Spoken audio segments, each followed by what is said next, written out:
Hello, welcome to my channel, Another Bibliophile Reads. My name is Greg, and today I am doing a response video to Shelly Swearingen, who created her own video called All About My Personal Library, where you talk about your library. You don't necessarily give a library tour, but you talk about what your library means to you. And I thought I would do the response video and show or talk a little bit about my library because it's a pretty big library. And the first question, do you have some books around, or do you think of yourselves of having a collection or a personal library? This sort of falls into question number two, which what does a collection or personal library mean to you? Now, to me, a collection would be someone who has collectible books. These would be rare editions. These would be signed editions. These would be something you would consider valuable as a book itself, that the book is worth some money as an object. If I were to book at random, such as this one, The Dirty Dozen, by E.M. Nathanson. This is an old mass market paperback, and this book is worth bupkis. But I like having it on my shelf because I may read it one day. I do have some collectible books behind me, which are signed first editions, and some books that are rather rare. I have some books, if you look on the internet, Chandlemas by Wyndham Lewis. It's an old mass market paperback, but is selling for $900 on Amazon. Now, I don't think anyone would ever pay $900 for that book. I paid $7 for it on the internet. And that's probably about what it's worth. Probably a little bit low in these days, maybe 20 bucks. But that's a collection. A personal library is what you own personally. And this is my personal library. It belongs to me. It is for me. It is not for anyone else. My wife could come down and read some books if she wanted to, but to be honest, she doesn't really like the same kind of books that I do for the most part, and she would not be borrowing. We did have some house guests over a few days ago, and of course we were giving a tour of the house, and they thought this library was fascinating. The one book that one of them pulled out was this one, just because you can see the title, The Secret Lives of Married Women, and that just caught her attention, and she thought this was sort of like a 50 Shades of Grey kind of book, kind of porn, but it really is just it's just a hard case mystery book, but that drew her attention, and it's just what it is. So, what is your personal library for? I think I mentioned that it is just a collection of books for me to have in case I want to read them one day. And where is your personal library? Contained to a single room or spread out all about the house? It is basically contained to this walkout basement. In previous houses, it has been spread out into other rooms, but this basement is just so huge. Everything that I have can be contained within this one room. And how many books make up your personal library? I did a count earlier. I think I have maybe 2,500 books, something around there. I'm not counting ebooks. These are just my personal hardcovers and paperbacks. How do you organize your personal library? I divide my books up basically by format. I have a wall of hardcover books, then quality paperback, then mass market, and then I have my Library of America and art books. You can't see those. Those are behind the camera. I picked up that habit when I was working in Crown Books in the 80s. and I was in my 20s. I was just out of college. And that's how the bookstore organized thing. They had their shelves of hardcover. You had your fiction and your nonfiction in separate sections. I don't divide out fiction and nonfiction, but I do like the look of keeping all your hardcovers together. It has a very nice uniform feel, even though some hardcovers are bigger or smaller than the others. It just looks nice on the shelf. And that goes the same with the quality paperbacks. When you put them all together, they do form a nice little row. The mass markets, again, all fit together. Now, I do occasionally break out books by publisher. I do keep my New York Review classic books separated because when you line them up all together, they're all the same size, except for 2 books, and they just look good together. So I keep them that way. Do you keep track of your personal library? If so, how? Kind of. I have an account on Library Thing. Library Thing is intended for libraries, for small libraries or personal libraries. For the most part, I just use that for books that I have already read and some books that I want to read one day. It is not complete.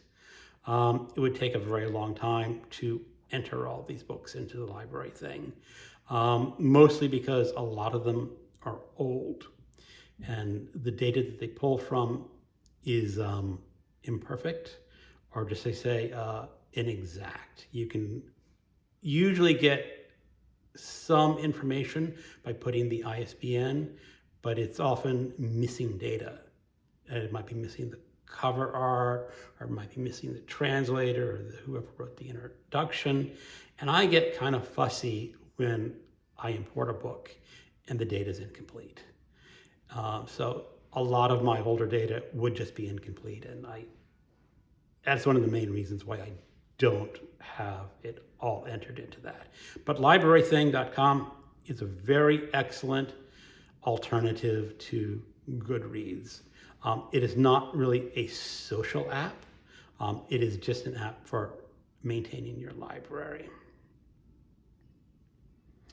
How do you decide to add a book to your personal library? If I see a book, I just buy it. There's no real decision process usually. I am on this book buying ban temporarily. But other than that, if I see a book reviewed, let's say in the Washington Post, I usually put it on a wish list or a watch list on Amazon. And if it ever goes on sale, I buy it, or I sometimes just go out and buy it right away. There's really no rhyme or reason. It's just what I want. I'm very fortunate. I'm not really restricted to a budget. If I want a book, I can almost certainly afford to buy it, unless it's some really rare edition that costs a couple $100. And even then, I can probably squeeze it in. So it's just whatever I want, I buy it. When is it time to cull your personal library? How do you decide what stays and what goes? This is a really huge problem for me. I do not like removing books from my library. When I lived on the West Coast last year and I was getting ready to move to Virginia, I did have to do some culling. And basically my decision was, if I own a audiobook version or an ebook version of a paperback book that I own, then it's okay to cull it. I've regretted some of the decisions. I know I already have copies of it, but some of the copies that I gave away, I want. In previous moves, I gave away some books now that I really want to buy again. I remember a very cheesy, bad horror novel called Slugs by Sean Hudson. It's a terrible book in all ways, but it's still great also. And I gave away my copy because I said, I'll never want to reread that. But I do want to reread that now, and I'm going to have to go out and buy another copy of a book that I unhauled. There are probably some books on the shelf that I could unhaul because I'll never read them, but I do not know that I will never want to read them. Umberto Eco, the famous Italian author of Name of the Rose, supposedly had a personal library of 20,000 books. And his philosophy was, I don't have to read every book that I own. The books are there in case I want to read them. And I think that is a pretty good idea because books go in and out of print. You may buy a book this year and it goes out of print in 5 years, and you may not wind up reading it for 15 years.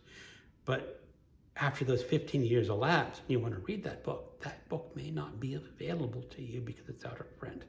You may be able to find a used copy, maybe you won't. So it's just nice to have it in reserve just for a rainy day if you ever want it there. Does your personal library have books you haven't read, may not read? Absolutely. I have a couple hundred books or more that I have not read. I am fairly certain that some of them will never be read. I don't know which ones it'll be. I am currently going through my 100 book challenge, and I am picking up books that I've owned for a very, very long time that I might not have read otherwise. And some of them are pretty good.